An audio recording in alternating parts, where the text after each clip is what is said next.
O pecado encoberto, ela, querendo ou não, ela vai partir do princípio de alguém que não se tornou confesso, entende?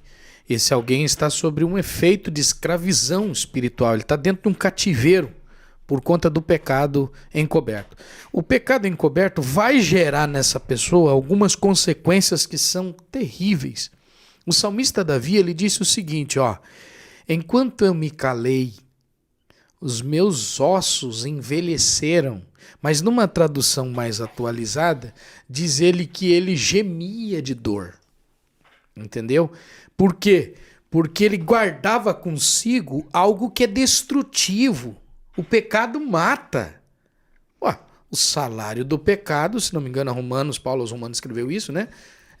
O salário do pecado é a morte. Isso. Né? Mas o dom gratuito de Deus é a vida eterna. Então, se o pecado mata e destrói, quando eu o escondo, eu estou escondendo, eu estou tomando, eu estou bebendo um veneno que daqui a pouco vai me matar. Entende? Então, por isso, Davi vinha definhando enquanto escondia o pecado, enquanto se ocultava ali de aparecer e tão logo confessar o seu pecado. E nós estamos vendo hoje muita gente assim dentro da igreja, né? Pecados escondidos. Pecado escondido vai gerar atrofia, vai gerar paralisação. Aí, eu quero aproveitar porque isso aqui é profético agora, hein? Tem uma linha profética aqui que eu preciso dizer agora, porque tem gente que quando ouvir isso vai entender por que não prospera, né? Por que a sua vida não progride, você não avança, você não triunfa, você faz o certo, você vai para a igreja, você dizima, você oferta, você é uma pessoa ativa, está na igreja todo dia.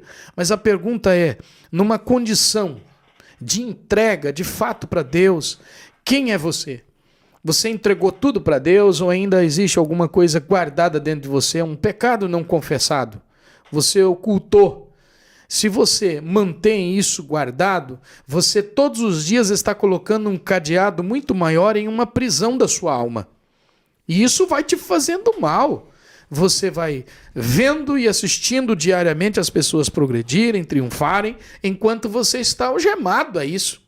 Você está preso. E uma pessoa presa, ela não consegue caminhar, ter a sua liberdade, ela é uma pessoa cativa.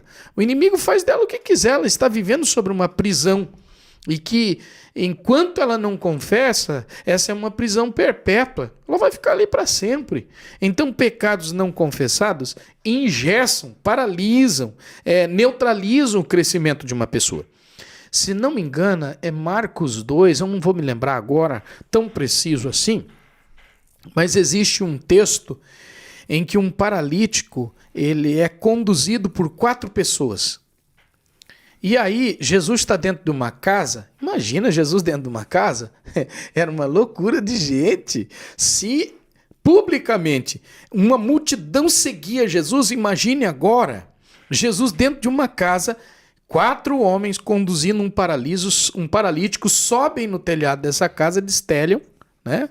E logo largam aquele paralítico na frente de Jesus. Eu acho que é Marcos 2. Quando eles soltam o paralítico ali, o que eles estão querendo que Jesus faça? Um milagre de que naquele momento, aquele paralítico, Jesus olhe para ele e diga, seja curado agora da tua paralisia. E eles queriam assistir essa cena. Vamos ver agora, esse paralítico vai sair dali curado. Quando o cara cai na frente de Jesus, Jesus olha para ele e diz assim, perdoados estão os teus pecados. Aí todo mundo, um olha pro outro e diz, cara, esse cara tá doido. Isso que ele vai falar? Será que esse cara não viu que esse homem paralítico? É paralítico. Ele disse a frase errada. Aí eles começaram a arrazoar nos seus corações. Quem é ele? Ele está aqui para perdoar pecados? Quem não entende de interpretação bíblica, de hermenêutica, apenas olha isso aí como um texto superficial. Mas aqueles que entendem e fazem uma exegese disso vão entender de que o que Jesus está vendo naquele homem vai além da paralisia. Jesus encontrou nele aquilo que paralisou ele. A origem. A origem era o pecado escondido dentro dele. Por isso, Jesus começa primeiro na causa origem. Quando ele perdoa, Jesus, antes de fazer aquilo, diz para eles o que é mais fácil dizer para ele. Não é? Então, quando Jesus diz, filho, perdoados estão os teus pecados, automaticamente ele corrigiu. Logo depois disso, ele diz, agora toma a tua cama e anda. Então, tudo aquilo que a gente esconde como pecado só vai fazer mal. Só vai me algemar, só vai me deixar aqui me arrastando, não vou ter sucesso, vou ser alguém preso. Então, se você que está me assistindo agora é alguém que mantém com você as 7 chaves, um pecado não confessado, um pecado oculto, confesse. Porque a Bíblia diz que aquele que confessa e deixa vai alcançar misericórdia. Então, isso gera um problemão.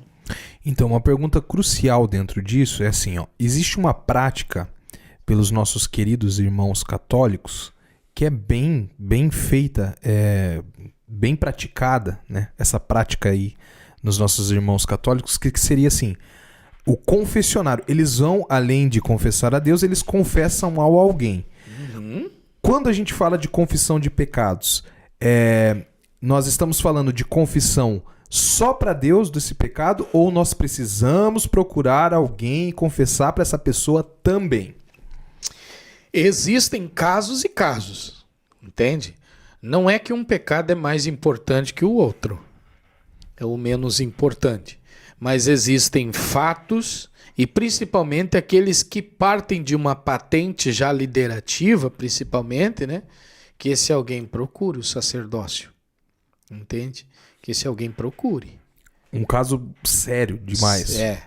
Só que isso seria só para o sacerdote, por exemplo. Uma pessoa que está lá na cidade do Amazonas, mas ela não quer confessar para o pastor lá. E ela entra e confessa, por exemplo, um pastor daqui pela internet. Isso dá o mesmo efeito ou ela tem que confessar lá onde ela congrega? Não necessariamente, até porque não é essa questão do elo de ligação por conta do local. Entendeu? É reino. Sim. Entende? Sim. O pastor que está lá, ou o pastor que está aqui, independentemente, é reino. Ele está ligado no mesmo. Sim. Agora, resta saber se o que está tirando ela de confessar o pecado lá é uma questão, entende? Uhum. É interna ou é uma fuga. Entende? Eu analiso que muito pela vergonha, dependendo do pecado. Uhum. Porque tudo que é oculto é pela vergonha. Isso, eu recebi de uma inscrita do canal, claro que nunca vou falar o nome aqui, mas eu mesmo fiz o procedimento ali. Eu não me lembro o estado, era de outro estado. Essa pessoa me procurou pelo inbox do Instagram falando o seguinte, falando, olha, eu vi o episódio com o pastor Anderson sobre aliança, e ela falando sobre quebrar a aliança sexual. Ela disse, o meu caso é o seguinte, ó, eu estava separada e eu me envolvi sexualmente com o pastor que é casado. Olha que coisa linda. Com o pastor que é casado aqui da igreja. Misericórdia. E eu não consigo prosperar mais depois disso. Eu me arrependi amargamente e tal, mas como que eu faço para quebrar isso?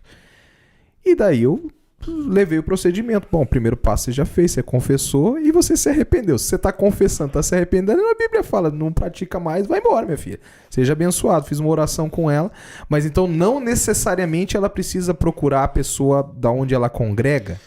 Não é uma regra, mas assim, é uma questão avaliativa. Uhum. Deve-se saber por quais razões ela não quis confessar para o pastor local. Uhum. Nesse caso, no caso, ele estava envolvido. Né?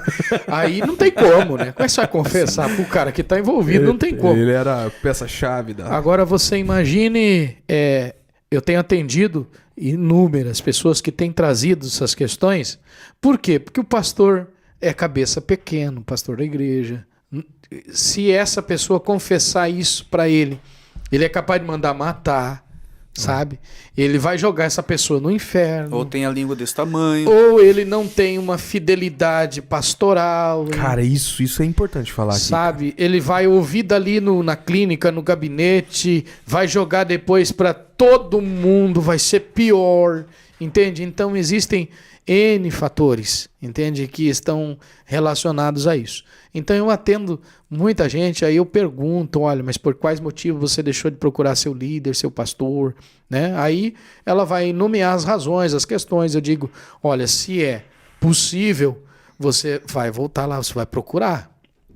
Você precisa por isso e por isso, dentro de uma avaliação. Agora, por conta disso, não. Então eu vou te ajudar, vamos fazer isso e ok. Mas casos e casos.